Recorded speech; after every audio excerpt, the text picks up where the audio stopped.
तू मेरा संग निभाए, चालाकियां करे नैनों से नैना, तेरी जुबानियां हर झूठ सुहाए, जिंदगानी की कहानी रंग है तू मैं हूँ पानी, हौले हौले से छाने लगा,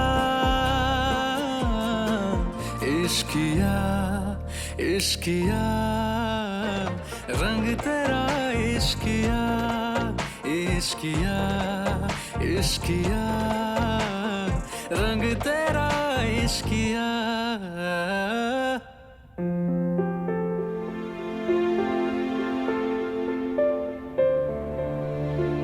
बात तो मान गए महादेव, जिनके जीवन में प्रेम है जीवन का आनंद तो सिर्फ वही लेते हैं।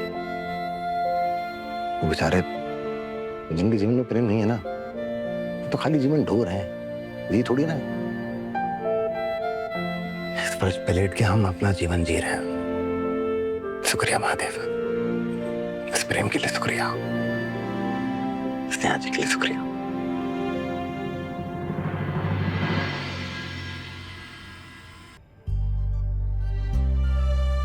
आपके पसंदीदा दामाद ने कुछ भेजा है। सिद्धू ने? माँ ये देखो, ये तो स्नेहा और ठकुराइन जी एक साथ।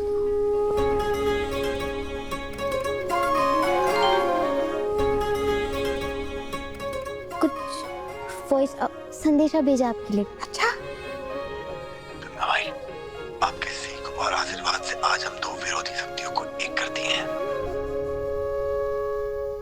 दो ताकतें इकट्ठा मिलकर एक चमत्कार कर सकती है। बस आप ये समझिए कि आपने हमारी बहुत बड़ी समस्या दूर कर दी। चुंबकीय आकर्षण क्या चल रहा है ये सास और जमाई के बीच? है हम दोनों के बीच माँ बेटे का अटूट रिश्ता। हमारे बिना कुछ कहे कितना कुछ समझ जाता है वो। भले तुमने उसे माफ नहीं किया हो, हम उसे कब का माफ कर चुके हैं। हमको पूरा विश्वास है जब तक सिद्धू सामने खड़ा है ना, वो अपने परिवार को कुछ भी नहीं होने देगा और ना ही हमारे परिवार को कुछ होने देगा।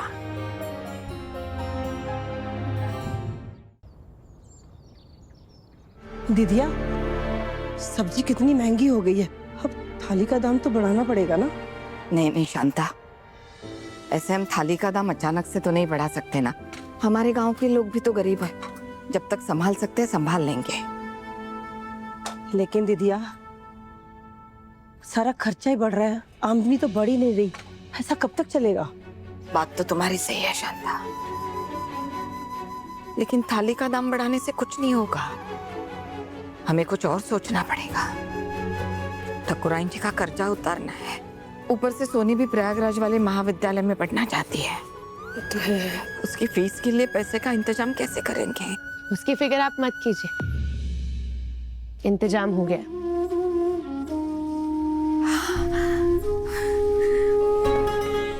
कैसे हो आप?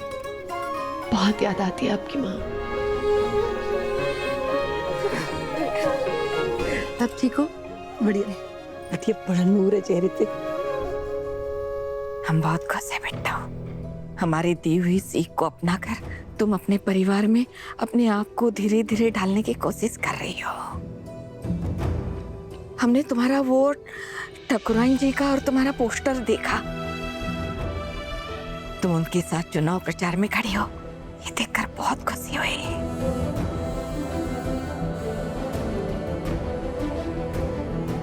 वो सब सिद्धू का किया धरा है। तुम्हारे ससुर जी कैसे हैं अब? सब ठीक है ना?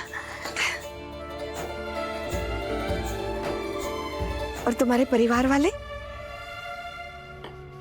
ये कहाँ है? हमारी पहली कमाई, नौकरी से हमें एडवांस सैलरी मिली है। ऐसे सोनी की पहली किस्त निकल जाएगी, उसके बाद हर महीने तो सैलरी मिलेगी, तो हर महीने की फीस भी निकल जाएगी। और इतने अच्छे नंबर आए हैं, स्कॉलरशिप भी मिलने वाली है। आपको बिल्कुल भी फिक्र करने की जरूरत नहीं है। स्नेहा दी, कैसे हो तुम? कैसे हो आप? बहुत याद करते हैं हम तुमको।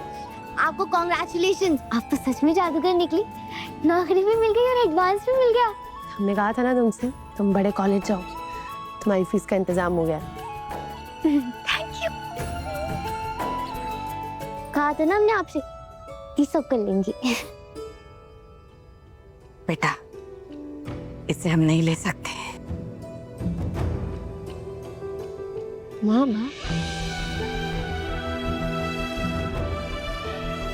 शादी के बाद बेटे की कमाई कैसे ले सकते हैं हम? लोग क्या कहेंगे कि हम इतनी स्वार्थी माँ हो गए। और फिर ठकुराइन जी भी तो यही सोचेगी ना कि हम तुम्हारी नौकरी का समर्थन सिर्फ इसके लिए किए थे। बिट्टो, ये पैसों पर सिर्फ तुम्हारा और तुम्हारे परिवार का हक है। रखो इसे। तो कहा आप सोनी और सहाना दे और शांता माँ से हमारा परिवार नहीं है का माँ? या फिर आप भी वही सोच रखती हैं कि शादी के बाद लड़की पराई हो जाती है और पराये लोगों से पैसा नहीं लेते? बिट्टो, एक माँ के लिए बेटी कभी पराई हो ही नहीं सकती, लेकिन बेटे की कमाई लेने से पहले माँ को बहुत कुछ सोचना पड़ता है। अब तुम्हारी जिम्मेदारी तुम्हारे ससुराल को लेकर है, हमको लेकर नहीं। माँ, वहाँ की जिम्मेदारी हम अच्छे से निभा रहे हैं। और ऐसे तो नहीं है ना वहाँ की जिम्मेदारी निभाने के लिए हम ये भूल जाए कि हम किसी की बहन और किसी की बेटी भी हैं। नहीं लेंगे। माँ, अगर हमारी जगह आपका बेटा आपके हाथों में ऐसे पैसा रखता तो तब भी आप मना करती का? बचपन से कहाँ बोला है आपने हमको कि हमारे लिए बेटा और बेटी में कोई भेदभाव नहीं है? फिर आज इतना बड़ा भेदभाव क्यों कर रही है? बैठो आप। आपने हमारे लिए ना बहुत कुछ किया, बहुत कुछ त्यागा है। अपने पति को छोड़ा, हमारी परवरिश की अकेले, हमें पढ़ाया, ये ढाबा खड़ा किया। और अब जब हमारी बारी है तो हमें क्यों नहीं करने देनी है हम? और आपके लिए थोड़ी ना कर रहे हैं हम, अपनी बहन के लिए कर रहे हैं हम, उसके सपने पूरे करना चाहते हैं।